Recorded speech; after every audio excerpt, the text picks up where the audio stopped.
Panadero at OFW ngayon. We're live! Yes po. Live na, pwede na share. Okay.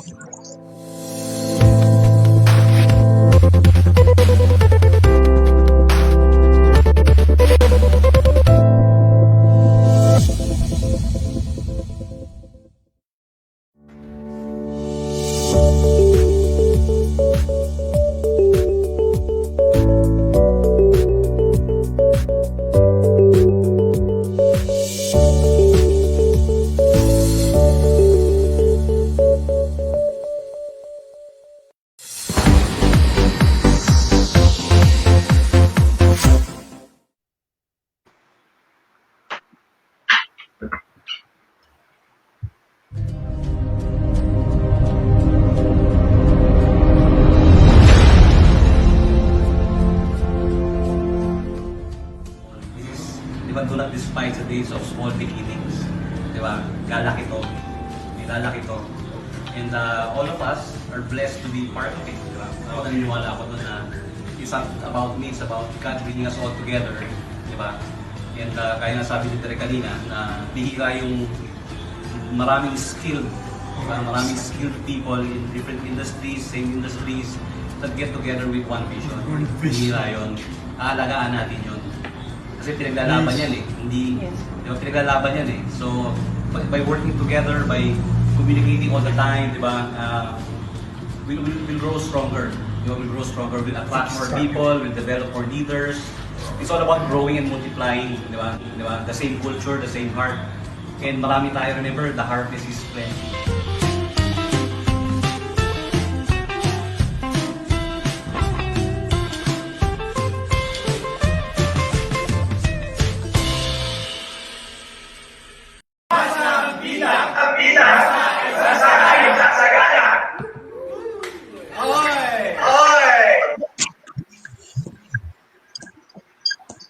All right. Good morning, Philippines. Good morning to all the R2R family members across the world. So we are now in 25 countries worldwide. And we have very special guests today all the way from UAE. Yan, mamaya makikilala po natin sila. Anyway, just want to say good morning to all the viewers. Direk Dave, thank you very much for again accommodating us. Coach Roel, good morning. And sa lahat ng coaches watching and who are here in StreamYard, good morning sa inyo. Okay, bate! Oh, ladies first. Good morning, everyone. Sige, bati na. Nag-share kayo, no? Great Thursday, everyone. Magandang araw na naman po ng Webes. Hindi ko alam sino ang may feedback. Walang feedback. Magandang umaga po sa ating pong RADS2RICHES worldwide, sa ating pong mga online guests. Magandang umaga po. Mula po rito sa bayan po ng Masisipag, Barangay Langgam. LB Ocampo po, at your service. Ayan. Coach Good morning Roel. din po. Ayan po. Akala ko nagbahin. ako para makatapos. Ay, sorry po. Umaga. Sige, Miss Zaima. Go. Magandang umaga, Ayan. Pilipinas. Oo. Welcome po, Ma'am Zaima and Sir Edeson from UAE. We're happy to have you here today. And kamusta po lahat? Okay, good morning po from Dubai, mga kapatid. It's 5 a.m. here. Okay, actually, we've been so excited lalo nung sinabi ni Sir Rads. Okay, Edeson and Zaima, you will be the very first one from Dubai na mag-attend sa ating online. So, I mean, really, it's really a pleasure. Thank you, Sir Rads. Okay, we are raising the flag of UAE. Yes. And really, yan po, we can say we are exactly 1 month old already in the family. So, a few days, a little. Ayan po. So, we are so excited. We are growing every day. Yan po. That is a good news for Sir Rads. Okay, Sir Dickie, thank you for the support all the time. Okay, you are not saying no sa mga request po namin. Good morning po. Ayan, Brother Keno, Sir Roel. Ayan po. Madam Elvie, it's nice to see you here. Sir Rads, Sir Dickie, thank you so much po. Sir Edeson. Yes, Hello po, good morning. Ayan, good morning Sir Radsi. Sir Dickie, hello, good morning. Ma'am LB, ayan, good morning po. Sir Keno and Sir Roel Mortel, ayan, good morning po. Ayan, dito from UAE, ayan, 5 a.m. pa lang po dito, di ba? So, medyo bagong Aga. gising pa lang tayo, di ba? So, and then po sa lahat po ng viewers, ayan, good morning. Magandang umaga po sa inyong lahat, syempre from UAE. And then to doon po sa mga nanonood, ayan, magandang umaga po sa inyong lahat. Thank you. Woke up like this. Sir Dickie, kayo na po. Sir Dickie. Okay, so magandang umaga sa inyong lahat. Welcome sa lahat ng ating manonood sa R2R community na kapiling natin ngayon dito sa Channel 31. And as we talk about our advocacy to eradicate poverty in society. And in this mission, God brought us all together in this. At syempre, welcome din sa ating mga panauhin, si Edeson, Diaz, Dasco, at saka si Ma'am Zaima Mae, Hufano, Dulay from UAE. Our guests are here to talk about nice things that are happening there in UAE and extended all over the world. Kaya huwag kayong bibitaw sa programa dahil magiging maganda ang ating talakayan ngayong umaga. Okay?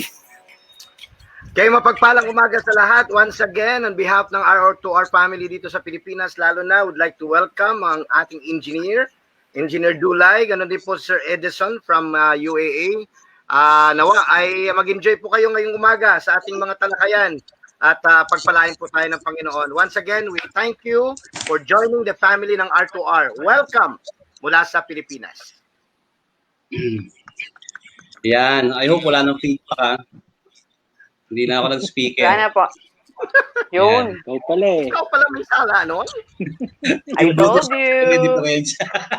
Magandang Ako pala umaga po, Ma'am Maria Corazon Zapata. Good morning po sa lahat watching from UAE. Sorry, CEO. Salamat sa paggising nyo ng madaling araw for us, for this family. Ha? What a sacrifice. The Lord bless your sacrifices. Well, ang tanong ko, natulog na ba kayong dalawa? Dito to. Hindi nagising na sila eh. At nagising na lang, ibig sabihin natulog. Oo, may 5 hours. Gusto ko sabihin kay Edison kanina, nag-apologize siya dahil kagigising lang niya. Well, ganyan talaga. Woke up like this. Yes!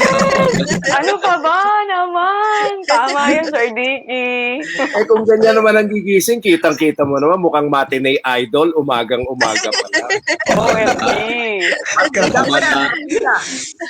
Artista Dumadami yan. ang tayo natin. Anyway, guys, if you have any feedback, I mean, si Zaima and her leader, si Edeson, sila Josh, diba, sila Iman, and many more in Dubai. On their first 3 weeks in joining R2R, they were able to get 100 members in 3 weeks. Ang konti naman. Congrats. Ang konti, no? Ayan. 100 members in 3 weeks. And this month of Ayan. April, this, Paano ba naman? May kasamang Minero. oo nga eh. Tapos bro, this April, they're gunning for 500 new members. And at the rate they're going on a day-to-day, Congratulations, mukhang maaabot mga nila talaga kakampi. kasi hindi lang naman sa UAE ang nagbibuild sa kanila, iba-ibang parte na ng mundo yung network nila eh. Philippines, London, di ba? Iba-iba, Zaima, di ba? Opo, Anyway, I'll opo. let you tell them about their experience. Kasi ako, when I first saw their team, by the way, ang kanilang grand upline dito and sponsor is si Rick Batay-an, si Coach Rick Batay-an. Nakagigising lang daw, baka hindi pa sumisipa yung kape. Kaya may nagigising. Sa Dubai din. Si Rick, andi Oo, nasa nasa Pilipinas Dubai si din. Rick. Nasa Pilipinas na po. Mukhang may karapatan ng mga taga-Dubai kagigising ng ganitong oras eh. Hindi ganun po talaga siya gawin. Siyempre, alam naman natin napupuyat si Sir. Wala na Growing siya sa baby pa si Rick Dubai. eh. Goodbye na siya sa Kaka-sleep Dubai. lang yata eh. Oo nga. Hindi, anyway, guys, si Zaima muna, tapos si Edeson, same question lang naman eh. 'Di ba? So, si Zaima is a civil engineer by profession, tama ba, Zaima? Diba? Opo, sir. Tapos how long have you been in our industry, in our beautiful industry of network marketing? Gaano ka nakatagal? Because I started doing po network marketing when I was in college. Sa Baguio po. tagal. SLU po ako. Opo. I mean, I don't know. Opo, I Baguio, ay, si started Pastor Keno, Baguio little yan. things. Mga cell card pa dati, cell card dun sa pyramid, then later on my bill from the government na binawal. So I started earning from the side when I was in maybe 18 years old ako that time when I was in college. Wow! Opo, then I came Ang to Dubai sarap. mga around, oh yes, I came to Dubai mga 2006 po nung nag-Dubai ako, nabudol po ako ng mga ibang network. I'm so fresh in Dubai that time. Opo, mga Mm. Indiano. I joined a lot already. I joined a lot.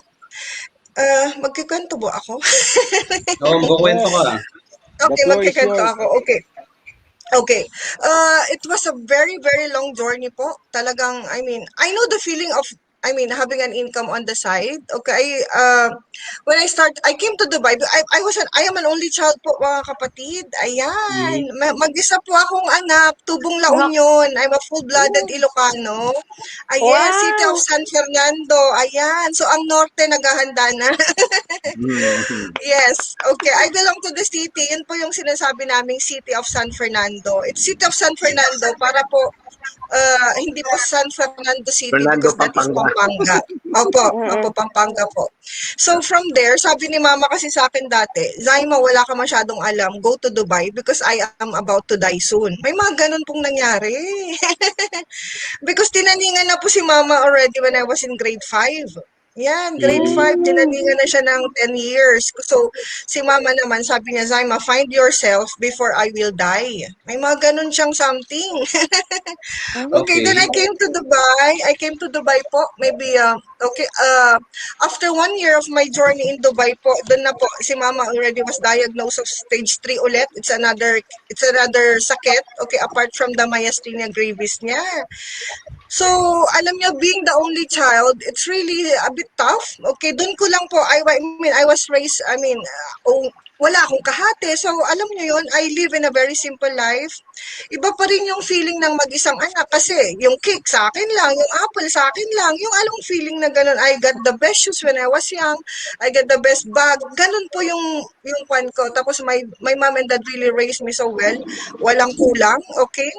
But when I came to nagsimula na po yung mga challenges when, si mama nagka-cancer na po siya. Okay, I have to, uh, being an only child, kasi nung umuwi ako I was really touched kasi malit lang po talaga bahay namin. It's really, really small. Pero yung feeling ko na, sabi ko, Mama, okay, gusto kong ayusin tong bahay. Hindi pa siya natataningan that time. Sabi ko, hindi pa siya stage 3. Sabi ko, Mama, I have to go back to Dubai. Hindi nila alam na maglo-loan ako. I took a loan of 150,000 dirhams. I'm so young in Dubai. I'm so Mm. young in Dubai. Talagang, I started building the house again from scratch, from foundation. Sabi ng mama ko, anong ginagawa mo? Bakit kaya mo ba? Sabi niya sa akin, Mama, kaya ko. Okay, so from there, okay, tapos yung yung case na ni Mama, medyo naging worsen na po. Okay, I have to fly back and forth from Dubai, Manila, Dubai, Manila. So laging ICU si Mama, I need to run next earliest possible flight to Manila. So alam mo yung feeling na, I'm the only child, every decision that they will do kay Mama, laging ako, Zaima, we are waiting for you. So doon na po nag-tremble lang everything. Okay, from my finances, emotions, and all. So, God has a greater plan all the time. Okay, namatay po siya ng 2009. Okay, then Mhm. I came back to Dubai po with so much of liabilities. Doon po nagsimula. Naiyak ako, Sir Rads, naiinis ako. It's so early in the Okay na yan. morning. Pasan So, mong doon po, daigdig dati. super. Yan, Edison, maybe it's your first time to hear the story. Alam mo yung feeling na I came to Dubai so lost. I owe hospitals in La Union. I owe a lot of people. Sobrang dami, my closest friends. I owe the banks of Dubai. So, I was really lost. So lost. Then Mm. from there po, from there, it took me 4 years so lost. It was my darkest days. Okay, Mm. so down with my finances. I cannot move. Talagang 4 years po. I lost my faith. Ayan, Sir Rats, I lost my faith. Sabi ko, Lord, Mm. nagdadasal ako since I was young na wag mong kukunin yung mama ko. Grade 5 pa lang ako. But looking up. So I have those things. I tried a lot of churches. Some of my good friends really is pulling me to this church, to this church. I cannot feel. Sobra po. Mm. There's no presence of the Lord in my life talaga. Mm. So slowly the transformation is coming. Okay? Then anong tawag dito? That was the time that sabi ko, I need to move on. My dad is still alive. I mean, me and my dad, I have to start scratch. That moment that it took me 4 years to accept na wala na talaga si mama. Masakit, sobrang sakit. So I started embracing new opportunities kasi hindi na po kaya ng employment. Maayos yung kita, but if you are so drowned with liabilities, you cannot move forward. So yun po ang medyo mabigat. And I am staying in Dubai. Walang kapitbahay na hihingan ng kanin. Alam mo yun, so I need to pay this and that. So from there po, I started I started one MLM company. Okay? That was the start that I'm getting already 15,000 dirhams of part-time. So, oh my God, it's really a big blessing mga kapatid. So, yan na po. So, implanted in my heart that I cannot rely on one basket alone. Okay, from there po, I started to fix everything slowly. Okay, then I've been to this and that. Why? Because sometimes it is not succeeding like I wanted. It's still a business for me. It goes up and down. Okay na ulit ako. Then here comes. Okay, so yan po mga kapatid. It's a bit tough. Okay, it's a bit tough. Pero God is great all the time. I'm here. But So, in my networking, ang dami ko ng pinasukan, swear. Ang dami kong pinasukan. I earned also. Top earner here minsan. So in Dubai. So I am okay. So, ikikwento ko na po lahat. Hanggang grabe, mamit ko si Rad.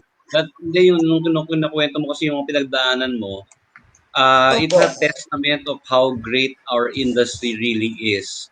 Kasi no Opo. matter how far of a deficit or how big of a deficit you are coming from, it was able to not only sustain you, pero nawala ka doon di ba? So sabihin, ang ganda ng industry na for all the viewers listening, alam nyo, iba yung feeling ng may utang ka at yung wala kang pambayad or sobrang laki ng babayaran mo. Tapos minsan yung 1,000, feeling mo 100,000 pag wala kay. 'Di ba? So you know the feeling, 'di ba?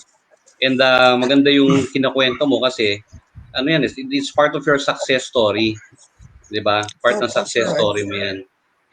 Anyway, balik dito naman tayo kay Edison, babalik ka sa Zaima. Edison, ikaw naman, anong yung story mo from dating Minero, dating Panadero, ngayon OFW, anong yung kwento naman, Edison? Bakit ang galing mo ngayon sa network marketing? Yes, ayan, good morning po. Ayan, andito pa si Coach Rick. Ayan, good morning muna, Coach Rick. Ayan, di ba? So, morning, Rick. Hi, Rick. Good morning. Ayan. So, morning world. Sige. Take it Okay away, po. Edison. Ayan, so ako po si Edison. Ayan, from Paracale, Camarines Norte.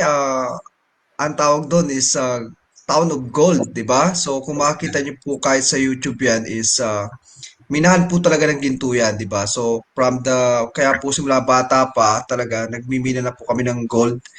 And kung makikita niyo lang po talaga yung sitwasyon dyan sa Paracale, grabe po yan. Kahit panoorin niyo po yan sa YouTube, ilang beses na po na-feature sa Paracale sa minahan, yung mga bata, di ba? Kahit 8 years old pa lang po sila is marunong na sila magmina talaga ng ginto, di ba? Kung makikita nyo lang po talaga yan. So, yun nga yung sinasabi nila before, kung ikaw ay isang policeman, di ba? Ikaw ay policeman or mga sundalo, sabi nila yung isang, isang paa mo is nasa hukay, di ba? Pero sabi naman po, buong katawan nasa hukay, di ba? Di ba? Literal, hindi lang siya literal, pero talagang totoo po talaga yan, di ba? Tama naman. Kasi meron mga time na meron ako mga classmate doon na halos nung ano pa lang sila, parang 17 years old. Alam mo yun, nawala na dahil yun nga, dahil sa aksidente diyan sa minahan diyan. So, ganun po kahirap yung buhay namin doon kasi nga wala naman pong ibang hanap buhay talaga sa Paracale. Actually, minahan and then bukid, yung ang tawag ito meron kaming kaunting doon, lupa na nyugan, yung kopra, ganun lang po yung buhay namin doon. And then, nagkaroon ako ng pagkataon maging isang OFW. Pero bago yon, naging panadero din po ako doon sa amin lang naman, sa bahay lang naman namin. Meron kaming yung mother ko kasi nagtayo siya ng bakery. So, natuto rin po ako maging panadero doon. And then, syempre, lumalaki na yung pamilya ko that time. Nagkaroon po ako ng 3 anak that time. So, yung tita ko po andito sa Dubai. And then, doon po nagkaroon ako ng pagkakataon maging isang OFW, di ba? So, akala ng karamihan, lalo na po sa Philippines, pag ikaw naging OFW, yayaman ka na talaga, di ba? Pero, ay hindi eh. Karamihan sa OFW is 90% pag uwi ng Pilipinas, wala pa rin uuwian or broke pa rin or mas nagiging worse pa nga eh. Di ba? Kasi kapag ikaw po naging isang OFW talaga, ang mangyayari niya, kung ang focus mo lang is puro trabaho, katulad ko dati, trabaho tapos sweldo, and then syempre, pag sweldo mo naman yan, ipapadala mo rin sa Pilipinas, di ba? And then ang gagawin mo, magtitira ka lang, pang gastos mo talaga dito sa Dubai. And Sir Rads is, galing siya dito, alam niya yung gastos dito, di ba Sir Rads? Oo, mahal yan. Ang kape dito, 1 dirham, yes, yung isang sachet. Pero pag kinonvert mo na po yun sa peso is 13 pesos yan, yung isang sachet na mabibili po natin sa Pilipinas 5 pesos lang, di ba? So, grabe rin po yung lifestyle dito. And then, kaya po nung naging 6 years na po ako sa trabaho ko, sabi ko parang walang, alam niyo, walang naiipon na trabaho, padala lang, ganun lang nangyayari. So, kaya po noong 2018, na-encounter ko po yung ganitong industriya. Ayan, dun sa, alam niyo, bebenta-benta ng sabon, ayan, diba, yung mga glutathione. And then, kalakasan yan dyan so, 2018. yun po yung first time ko talaga na na pinasok yung ganitong industriya. And wala po talaga akong alam that time. And then ang ginawa ko lang noon kasi na-inspired po ako sa mga tao, 'di ba? Yung kasi pag sa ganitong industriya, karamihan sa mga other company kasi papakita sa iyo, may car, may bahay, may cheque, 'di ba? Sabi ko, kung sila nagawa nila yung mga kasambahay, 'di ba? Nagawa nila, sabi ko bakit hindi ko kayang gawin 'to? Kaya ko rin to, di ba? Yeah. So, doon po ako nag-start sa industriya and then na-invite din po ako sa isang digital marketing last 2020. Ayan. So, yung ginagawa po rin namin yun, hanggang ngayon ginagawa pa rin namin. Isa po kami ni Ate Zaima dun sa kumikita rin. Hindi naman sa top earner na masyado, pero kumikita rin po kami dun ng million doon. And then, ganun nga, and then nakawala na po ako sa pagiging empleyado, di ba? March 2020, wala na po ako work dito sa UAE, start nun. So, 1 year na po halos wala akong work, di ba? And then, ginagawa ko na lang po full-time, yung mga digital marketing, mga online business, mga trading, ayan, di ba si Rick, alam niya ni Rick, adik kami sa cryptocurrency, di ba? Sometimes we lose, sometimes we win, di ba? Ganun lang naman yung parang buhay lang yan, di ba? So, and So, then, paano mo na-encounter si R2R? ayan. So, na-encounter ko po yung R2R dahil rin po yan kay Rick. Meron kasi kaming pinasok na business, kaya po namin siya nakasama dito. Umattend po siya ng isang event dun sa aming business. So, nakilala po namin siya dito sa UAE. And then, that time, okay yung business. And then, biglang, alam niyo yun, nag-shutdown. So, marami kaming natapo na pera. Hindi lang po, ang masakit doon kasi, hindi lang pera namin. Pera po talaga ng team, almost $400,000 ang nawala sa aming group. Ayan, so yung sa akin alone is $5,000. So that time, wala kaming magawa talaga. So halos umiiyak na ang group, di ba? Nagrereklamo sa amin kasi kami rin po yung nagpalaki ng group nun dito. So, wala kaming ginagawa. Sabi ni Sir Rick, sabi niya, kilala niyo ba si RADS2RICHES? Ganun lang yung sabi niya sa amin. Sabi ko, hindi. Kasi hindi naman po kami nanonood talaga usually ng mga YouTube. Diba? So, pinapanood lang namin kasi mga motivational, mga ganyan. And then, sabi ni Rick, pinanood na daw ni Ate Zaima, tapos nag-sign up na siya. Eh, ako naman po kasi, pag sinabi ni Ate Zaima, o kaya ni Sir Jos na nag-sign up na sila, sali ka dito, kahit hindi ko pala nakikita yon, sabi ko, sige, sign up lang. Sabi ko, magkano? Sabi niya, 1-2, ha? 1-2? Sabi ko, diba? Tapos pagka-sign up ko po noon, and then, pinanood ko rin po yung video ni Sir RADS2RICHES. Actually, yung po talaga yung pinanood ko. Yung buhay niya, doon ko po nakita talaga. Sabi ko, grabe, sabi niya, taong grasa, di ba? Lalo na po doon sa U-turn, pinanood ko talaga yun. Grabe yun. Sabi, isipin niyo po, 11 months siya doon, talaga nasa lansangan, di ba? And then drug addict, drug pusher, tapos biglang naging isang CEO. Di ba? Sabi ko kung nagawa niya, grabe, kaya ko rin gawin to. Di ba? Kasi Kaya mo Si naman. Radzi nga, isang daing taong grasa eh. Eh ako, dating taong putik. Di ba? Di ba? So, Ayan, kaya ko din tatlo to. na. Di ba? Tatlo na, So, tao grasa, taong putik. Gusto ko yan, gusto ko Oo, di ba? yan. Yung gara nun. So, ganun Oo. po. And then, doon na po talaga nag-start and start ko na po share yung business kasi ang gaan talaga niyang i-share. Grabe. Kinikwento ko lang, si Sir Rads lang talaga, doon po sa mga nanonood, itong business na to napakasimple. Ikwento nyo lang talaga yung buhay ni Sir Rads. Grabe. Lahat po yan magjo-join, lahat po ng kinakausap namin, walang no. Di ba? Pag sinabi namin, pag ako kasi nagpe-present, at the end of my presentation, lagi po sinasabi, ah, sabi ko nga, kung hindi po para sa inyo itong business na to, okay lang naman yan, di ba? Pero kung meron kang ginito ang puso, di ba? Welcome Mm. to our family. Are you in Mm. o are you in, di ba? So, laging in, di ba? Nakakatuwa, di ba? Oo. So, and then pag gusto mo talagang kumita dito sa business, napakasimple, di ba? Oo. Kasi bawat, kumbaga yung sinasabi nga ni Sir Radzi, yung bawat pamilya doon sa Pilipinas, is makaka-join talaga kasi napaka-mura niya, napaka-affordable, di ba? So, doon po sa mga nasa Pilipinas, alam ko po karamihan sa inyo, pangarap niyo po talaga mag-abroad, di ba? Para kumita ng Mm. malaki. Hindi po madaling kumita ng malaki dito sa ibang bansa. Yun lang po yung gusto ko sabihin. And, di ba? Kung andito na po yung business ng RADS2RICHES, hindi nyo na po kailangan pa mag-ibang bansa. Kami nga po gusto namin umuwi para gawin tong RADS2RICHES. So, dito, kung gusto mo kumita ng milyon, kaya mo rin po mag-milyon dito sa RADS2RICHES. Diba? Oo naman. Kasi napakasimple niya. Ayan, diba? Yeah. Anyway, thank you very much, Edison. I mean, na-capture mo talaga yung heart ng advocacy natin. And yun talaga yung gusto namin mangyari. It's for people na maisa puso kung ano yung gusto natin gawin dito more than the money. Kasi alam mo, ang pera kasi, minsan naman hindi naman talaga nakakaganda ng buhay. Minsan nga mas nakakasira pa yan eh. Diba? So it has to be coupled with training, with personal development, Bible principles, how you practice business, how you influence people, diba? Importante rin kasi yun eh. Hindi lang yung pera. Kaya naramdaman yun na kumita ng malaki. Pero masakit sa ulo, di ba? Kaya ako nasasabi kasi dinaanan ko rin. Di ba? Hindi ko sinabing, di ba? Sabi ko wala nagmamalinis dito. Lahat tayo dumaan sa mistakes, di ba? Pero sa akin kasi, at my age, and my 24 years in the industry, I want to leave a legacy already. What is something big that I can leave the industry that helped me, diba? At sa mga kapwa ko Pilipino na nasa poverty level, diba? So ako, ang pinaka-trophy ko talaga sa network marketing is not my income. Ang pinaka-trophy ko sa network marketing are the people and the lives that I have bettered through the program.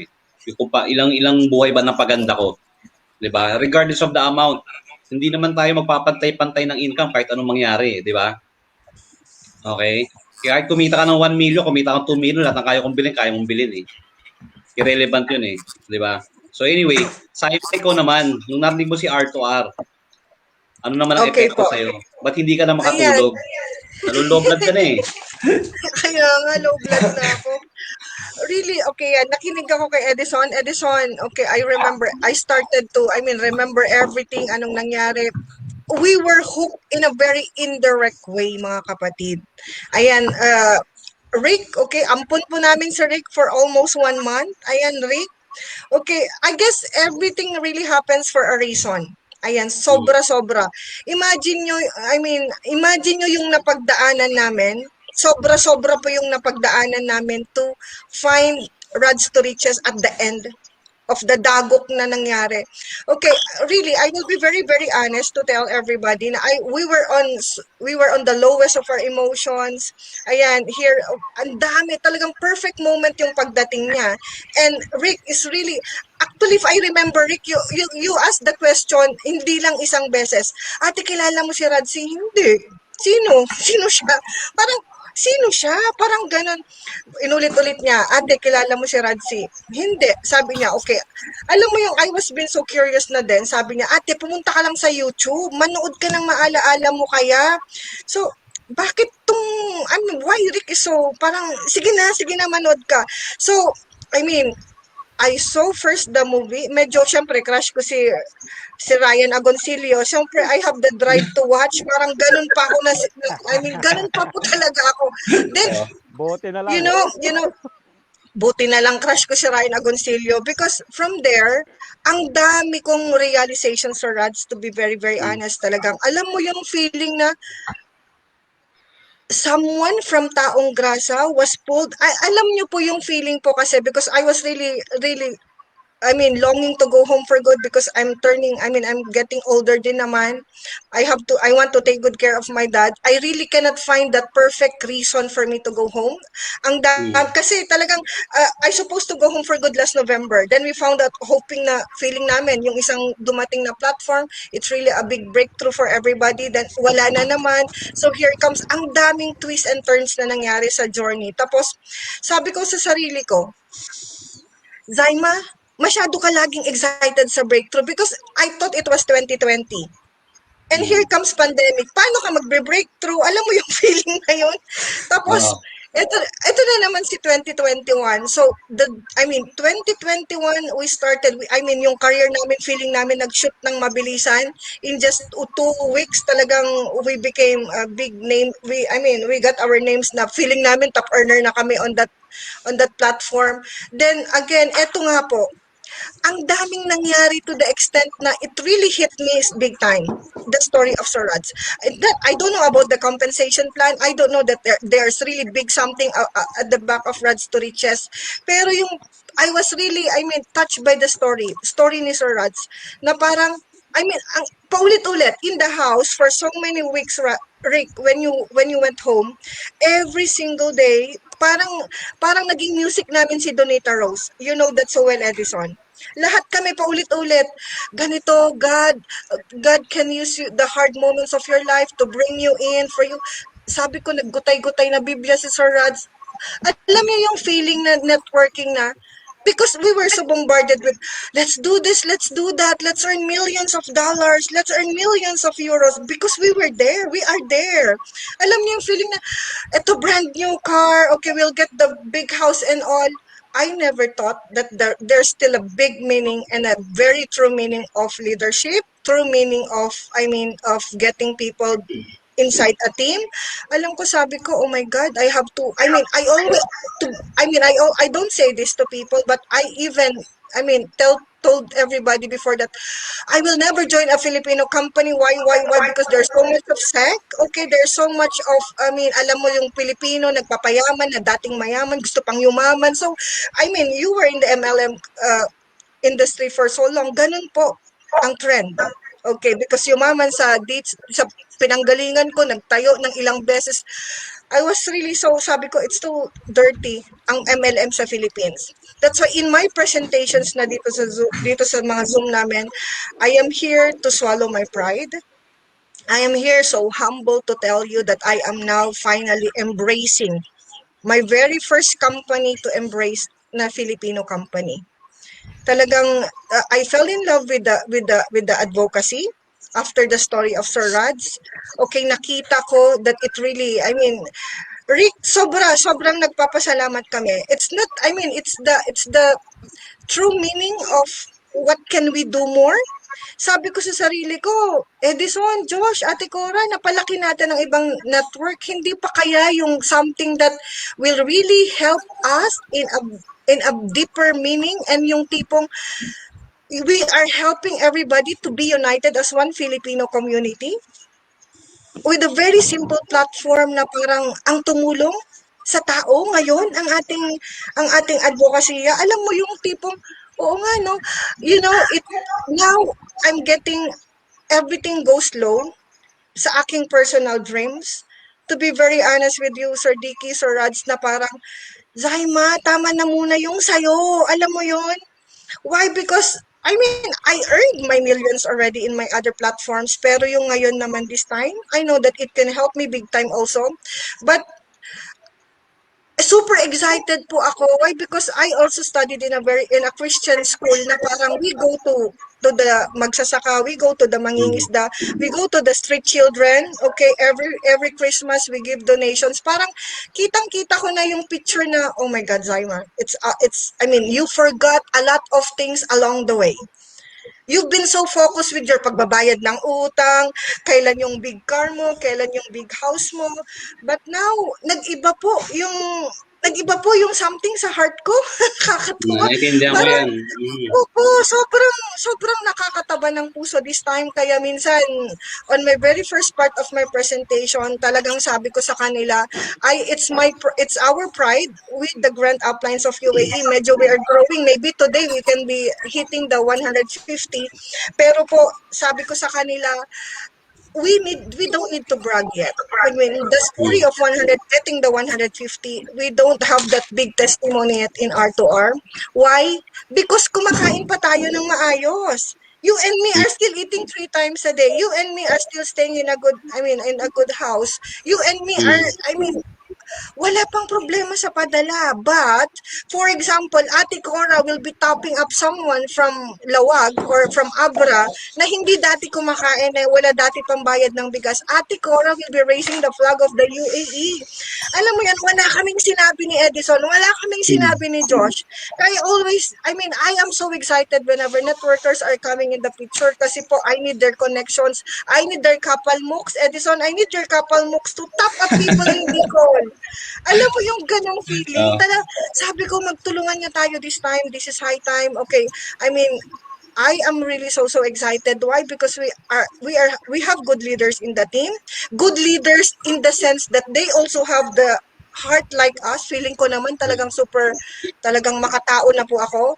So, alam mo yung feeling na we are doing dating charity. Ma'am Jane will be also part of the online guesting soon. Sabi niya ganon, Zaima, this is the perfect sobrang platform that will really help me continue with the legacy na dating ginagawa ng mga kamag-anak ko. Yung iba, Sir Raj, we have 4 pastors in the team. Nakakalimutan ko i-share sa'yo. We have 4 pastors in the team who knows well na parang I am so humble to tell Sir Arvin, guide the team. Because ayoko din na naman, I always tell them that, that moment that I will be getting some millions already in Rads, you will never hear me sharing it. Because that is not a testimony in Rads. Pero sabi ko, Brother Arvin, help us get that direction on track. That it's not our personal thing that will be the star or kung ano man na pwedeng ipagyabang later on. No. But I want you to guide us on the side that, we want faith to be together with the advocacy. Yeah. Okay? Get all these pastors inside in one. Kaya sabi ko kay Sir Rads, I want everybody to be one, like once a week lang namin kasi ayoko din na naman ma-defocus yung direction. Because I want faith together, the advocacy, helping each other to be in one direction. Sabi ko nga doon kay Sir Arvin, sabi niya, yes, Zaima. Because sometimes if you're already earning millions, nawala na naman tayo sa direction. We were just thinking of ourselves again. So ayoko, this time medyo yan po ang ating prayer. Rick, agyaman na kabsat, agyaman na thank you in Ilocano. So we never know na ganito pala ang pagpunta mo dito sa Dubai. Hindi namin akalain na and really, I would like to thank also, it's not just the leadership of Rick. Alam niya po ang buhay namin. Okay, sobra-sobra Rick ang pinagdaanan natin dito. You never left us even until today. Rick, thank you for the big help for the team. Alam mo yan, kapatid. So, really, grabe, you're a big blessing. We thought that, alam mo na yan. I don't need to say anything. Zaima, before I turn this interview over to the other coaches, I just like to say, yung mga sinabi mo were really very good. And yung mga realization mo, alam mo, it takes a while to build something big. Diba? Rome wasn't built in a day. And even your pastors will agree that, yes, if you sow, you will reap. Sowing and reaping is true. But alam mo, the principle behind that is seed, time, and harvest. Between seed and harvest, there's time involved. Wala ka naman nakitang butong tinanim sabay biglang naging puno ka agad, di ba? Walang ganon. Kung magtatayo ko ng bungalow, yan, hindi mo kailangan ng mahal na pundasyon. Pero pag binibuild mo is a skyscraper, the deeper the foundation it takes, the higher that you can build. And in R2R, we want to tell people, lahat kadalasan pag instant, hindi healthy eh. 'Di ba? Kahit nga sa instant noodles, 'di ba, hindi healthy. 'Di ba? and people are so used to instant that they forget what is really essential to their bodies, 'di ba? So I just wanted to say that it takes time to build something great. It takes time to build people, and again, people are the real trophies that we will have as leaders, 'di ba, to brag about. Okay? And see, Lord, if we build on the Lord's principles in building our business, in helping people, we cannot fail. Diba? Kasi you're using the principles of the Bible in building your business, we cannot fail. Anyway, gusto ko lang madinig ito naman. Kasi if not for this guy, wala rin kayo, di ba? Wala tayong UAE network, ano? And si Rick po, just for your information, before I talk to Rick, marami na ako kinusap na ibang tao, just to let them know. Okay, just to let them know that something is coming up, something is gonna happen, something will be starting. Ganun lang yung level ng usapan. Pero si Rick was the first guy I talked to seriously and asked him, do you want to build this and be the pioneer? Yeah, so I'll let Rick tell the story. Coach Rick, ito pong ating leader, pioneering leader in R2R. Okay, so the top earner in R2R. He's the one responsible for the UAE network. Pakinggan po natin all the way from Batangas yata si Rick. Ano, Rick? Andiyan ka ba, Rick? Good morning. Good morning. Lakas mo yung boss mo, Rick. Mahina yung audio mo. Good morning, everyone. Okay na? Yan. Good morning, Coach Rads, and to our Sir Dickie, Pastor Keno, and everyone watching. At sa ating mga leaders, Coach LV, Ate Zaima, Coach Edeson, at sa lahat po ng nanonood online. Good morning and good evening po sa mga nasa ibang bansa. Napakaganda po ang pagdating ni R2R dahil sabi ko nga sa mga previous, nakilala ko ito during yung kasagsagan ng lockdown sa Philippines. So, that time, 2 months akong hindi nakakapasok dahil ECQ at mahirap lumabas. So, Rads called me at sabi niya, ito, mayroon akong ganito, ganyan. So, sabi ko, okay, pag-aralan ko, hindi naman kagad-agad na yes. So after 1 or 2 days, I think I said yes kasi nag-consult ako sa misis ko, sabi ko I will try this one. Mura lang naman, maliit lang siya. Pero in deep inside, sasabi ko sa sarili ko, hindi ito maliit na negosyo, hindi ito maliit na platform. Makapakalaki ito kasi I tried to figure out paano siya gawin at paano yung output nito pag talagang workout mo siya at sineryoso. Sabi ko, and then my wife said yes, okay. So nag-join ako that time. Within 4 hours or 5 hours, sabi ko nga, nabalik na yung capital ko, kumita ako. Sabi ko, okay itong platform na to So wala na akong risk. So I started to share again sa mga iba ko mga kakilala. So it's a big blessing din sa buhay ko during the lockdown. Napakaganda yung naging output nito. At saka right now, still nasa pioneering stage tayo, kumbaga nagbi-build pa lang tayo ng foundation.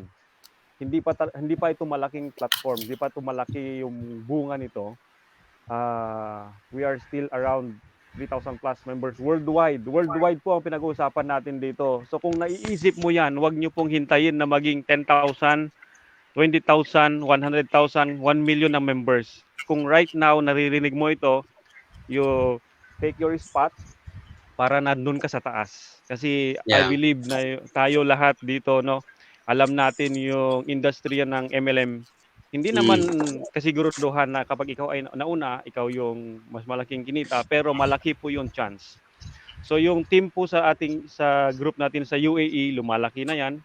So I think yung buong grupo under my team is nasa 22 or 23 countries na. So thankful ako kay Lord dahil itong R2R nandito nakatayo para sa masa.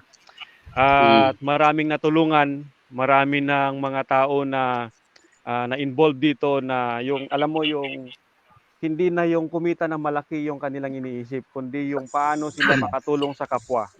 Yan, sina Sir Dickie. Alam ko, mga malalaking mga tao mga to, pero ini-impart nila yung kanilang buhay dito dahil gusto nilang na mas makita pa ito ng masa, makatulong pa sa iba. Sina Pastor Keno, ang dami ng mga tao na kanilang natulungan dito, hindi lang dito sa Pilipinas, kundi sa iba't ibang bansa. At Yeah. alam ko na dadating ang panahon na makikilala si R2R, nagsisimula sa Pilipinas at makikilala ito worldwide. Yes. Tama yun. Thank you very much, Rick. Anyway, tama ho yung sabi ni Rick, kasi even though we already have a very value for money platform, for the amount of entry that we ask of people, yung 1,200, sobrang value for money na ho compared to what we're giving people now. Pero we're still not we're not stopping. We're not actually, hindi namin binabagalan ang paghahanap ng mga ibang services that can really add value to our business, di ba? Mamaya ikakwento ho ni Dickie sa inyo yung mga nangyari that will actually answered prayer ho sa amin yung aming meeting kahapon with what we want to do as far as another great service is concerned. So mga ibang coaches, if you want to ask Zaima and Edeson questions or comment on what they have shared, please take the stage. Okay, Pastor Keno, baka meron kang ano. Hi, good morning po. Nag-post no? For dramatic effect. Good morning po. Salamat kay Edeson at kay Zaima. Ako po ay nag-join sa company ng RADS2RICHES because I wanted to help.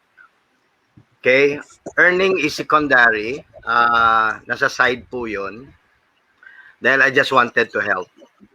So, nais ko lang po basahin po itong isang message na pinadala po sa akin this morning in relation sa sinabi ni Edeson, ni Zaima at prinsipyo po ng R2R, ng advocacy po natin. We just wanted to help sa abot ng ating makakaya. Okay? Hindi mo kailangan antayin maging milyonaryo to be able to help. That's what I've been asking the Lord many years ago. Lord, bless me abundantly. So I've been waiting for abundance. Nothing happens. No abundance came.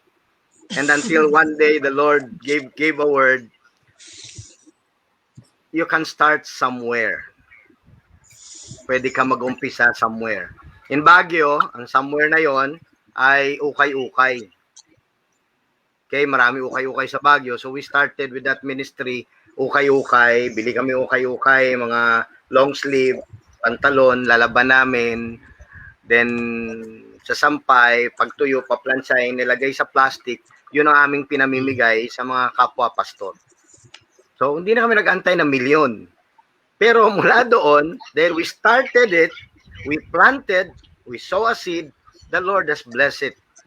So ngayon, hindi na po yun ang aming binibigay, hindi na ukay-ukay, mga brand new na barong, brand new na pantalon. Because the Lord, in one way or the other, has honored our faith. And I'd like to read this message before yung iba. Simple lang po ito. What does a farmer do when he's got a barren field that's producing no income? He doesn't complain about it. He doesn't even have to pray about it. He just goes out and starts planting some seed because nothing is going to happen until he plants the seed. He can pray all he wants, but it's not going to produce a crop. He's got to plant some seed. Maybe you think you're waiting on God. You think you are waiting on God for that job. You think you're waiting on God for a spouse. So you think you're waiting on God for the windfall. God says, you think you're waiting on me? I'm waiting on you. I'm waiting on you for you to plant a seed. Everything in life starts as a seed, a relationship, a marriage, a business, a church, and nothing happens until the seed is planted. Why does God require us to plant a seed? Because planting is an act of faith. You take what you've got and you give it away. That takes an act of faith and it brings glory to God. It may not make sense to you to give away something that you need more of.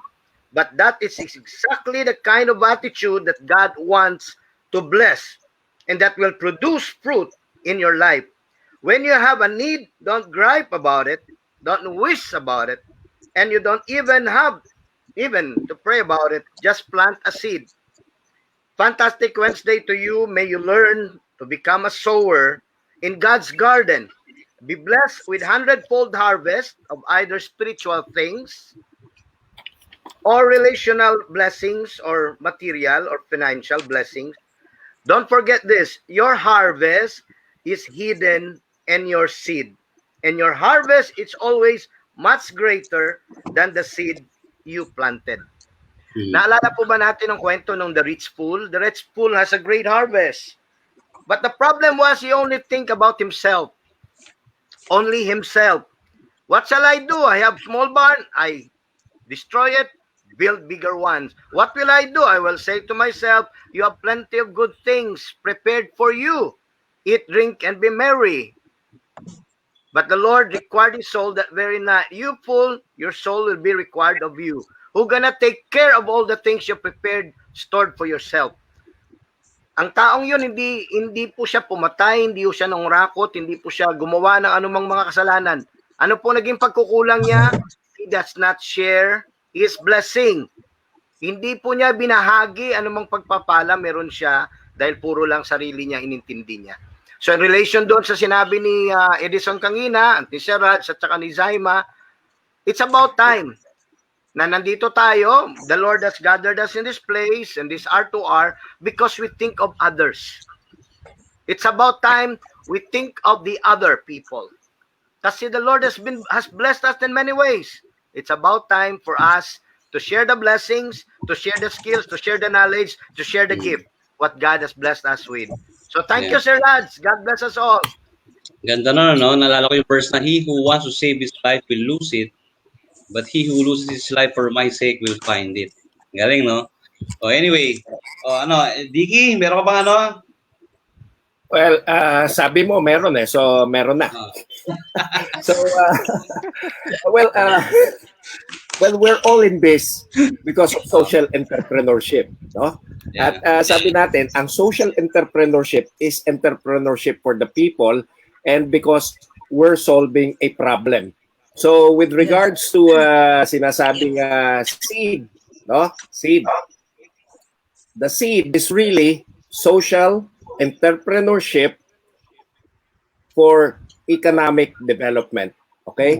So, for social entrepreneurship or economic development, ito po mga nangyari kahapon. Ito na po ang mainit na balita. Kahapon po ay nakakilala kami ng 4 na tao. Pero sasabihin na lang natin yung isa na gustong ipamalita po ni Rads. No? Nakilala po namin ang the best of the best sa internet industry. Si John Literal. Literally the best. Okay? Dahil siya po ay trainer ng Globe Telecom, ng Smart, at nagtatayo ng lahat ng tower sa lahat ng Pilipinas pagdating sa internet. And he does not only do that here in the Philippines, but tinanong ni Rads, pwede ba yung umabot sa Dubai? Pwede ba yan sa Hong Kong? Pwede po. Because internet is air-based. And John Literal is the prince of the power of the air. Okay? Parang gano'n, ano? So, napakaganda po. In light of what we want to put up in the cyber business, e-business in the future for RADS2RICHES family, no? Yung gustong uwian ng ating mga taga-Dubai pag nagbalik Pilipinas sila kung may negosyo rito, we're putting that up now. And this person, John Literal, can put up network bases para sa lahat ng sari-sari store na tinatayo natin, para sa lahat ng mga negosyong gusto natin, para kayo rin. Tinatanong namin ni Rads, pwede ba tayong mag-retail ng internet? Pwede. Pwede pala yun. Di ba? Sabi nga, ang government daw magpapa-internet sa buong city. Di ba? Para libre na internet. Pinipigilan lang yan ng malalaking telcos. Pero posible yan. At sinabi yan ni John Literal, pwede yan. So, tayo ba mangunguna nun? Ating alamin sa mga susunod na araw na darating. Basta ang importante, We have real champions, real trophies. At tungkol po sa ating dalawang guests, bago ko matapos, napakaganda po ng testimonya nila from our RADS2RICHES family members from Dubai. Lagi natin sinasabi, meron tayong taong grasa na ngayon ay taong grasya na. Ngayon, kay Edeson, meron na tayong isang dating taong putik na ngayon ay puno ng atik. Good one. Hindi guys, yung kahapon yung friend ni Dickie, si Mr. John Vital, kung narinig nyo lang yung pag-uusap namin kahapon, there was so much grace in the conversation na at the end of the conversation, talagang our hearts and our vision nag-merge talaga siya, no? And he saw the importance, the relevance, and the power of helping the people at the bottom of the pyramid.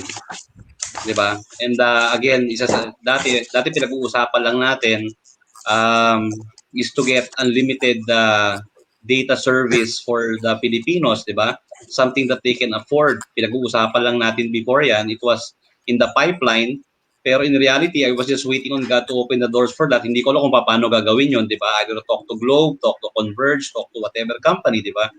And then the next phase, nadinig nyo naman yung next phase, sabi ko, pag malaki na tayo sa Philippines, we'll go to Hong Kong, we'll go to UAE, hanap tayo ng service provider doon that the people can use, di ba? Hindi lang Filipinos, but even the locals. And alam mo yung usapan namin kahapon nila John Literal at saka ni Dickie, na shortcut lahat ng process eh. I mean, ganun si Lord eh, di ba? Yung akala mong stumbling block, yung akala mong obstacle, sa kanya wala eh. Di ba? If you just have faith as small as a mustard seed, you can move mountains, di ba? Basta focus lang natin si Lord and what He wants us to do for the people, getting people out of slavery, getting people out of bondage, di ba? He will be the one to move the obstacles for us. Di ba? So marami pa kaming plans, no, that we are talking about on the back end. Basta marami pa. Yung lab mong industry na binanggit kanina ni Edeson, for all you know, 'di ba? For all you know. Pero dito muna tayo sa kung ano meron tayo. Just be faithful with what we have first, 'di ba? Huwag nating ibenta yung wala. Huwag nating ibenta yung wala pa. It's enough for us to have a vision of what it's going to be like, pero let's be faithful with the little that we have para God will bless us with more. Diba? So tulungan muna natin yung mga taong nasa ating umbrella right now. Let's be faithful to the little first so God can bless us with more. Okay? So anyway, iba lang si LB. LB, baka may gusto kong sabihin, Coach Roel? Thank you po, Miss Zaima and Sir Edeson. So sobrang inspiring po yung inyong mga pinagdaanan po, no? Sobrang nakakatuwa na part na po kayo now ng ating pong pamilya. So, welcome po. Maraming salamat po. Yan. Hindi lang naman ito yung ulat huling guesting ninyo eh. Yeah. Susunod kayo na yung host dito, kalahan nyo. Pwedeng regular. Tama. Maraming gustong pumila, Sir Rad, si Ate Cora. Sunod-sunod po natin yan, Ma'am Zaima. So paano na intro natin sa future? Welcome to the global broadcast of RADS2RICHES. Okay. Coach Roel. Dagdagan natin na isang araw kung kailangan. Raise the plug. Dagdagan natin na isa pang broadcast kung kailangan. Ayan, sa diba? US. Para lang sa UAE. USA. Yan. Magiging 3 times a week na tayo. OMG. Para hindi masyadong maaga sa Dubai. 5 o'clock marami tayong makasama. Opo, pwede naman bigyan sila ng Kayo namili ko anong araw. Tama si Pastor Keno. Yun. Kami na nagising ng maaga, bro. Kaya naman mapuyat dito. Pasino, kaya mo yan, Pas? Nag-sacrifice sila para sa atin eh. So once a week, di ba? Pas, kaya mo yan. Alas 2, Pas. Kaya yan. Once a week, Sabado. Pwede po, Sabado. Yeah, so anyway, guys, we've reached our time limit. So again, I just like to thank Direk, Dave, Cecilio, Yes, thank for you, making, Direk. Thank you, Thank you. Direk. for making this possible, di ba? Salamat sa show na to. And Zaima and Edison, I know kulang yung oras for you to share everything. Opo. Consider this Thank you the po. first. Hindi pa dito nagtatapos to, di ba? You will be guessing again sometime in the future. Pero let's Yes. give way to the people under your care na gusto rin mag-guesting Yeah. kasi alam mo ba sila ganun ka-excited? Kasi they also have something great to share.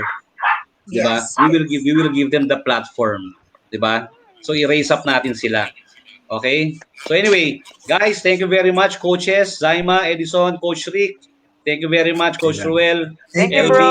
Thank you po. Ayan, so, Direk, salamat na madami sa'yo, Direk.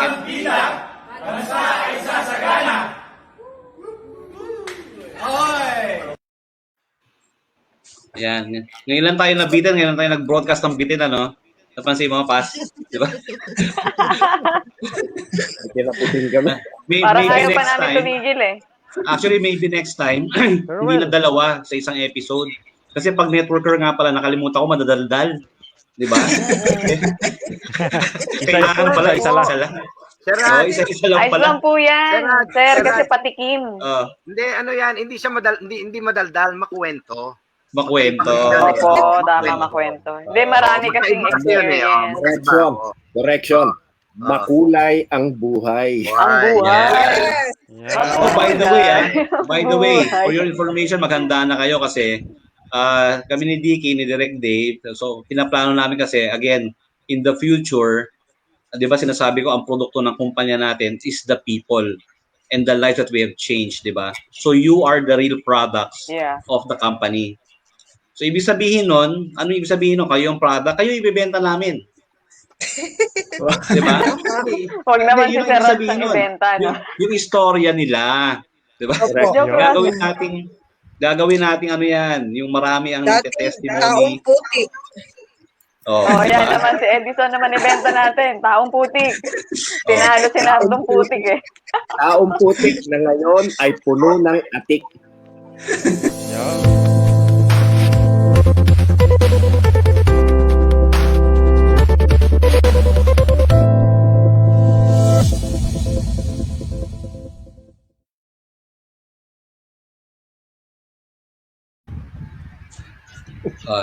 Ba naka-live pa rin, Ayun, no? no? Hindi kami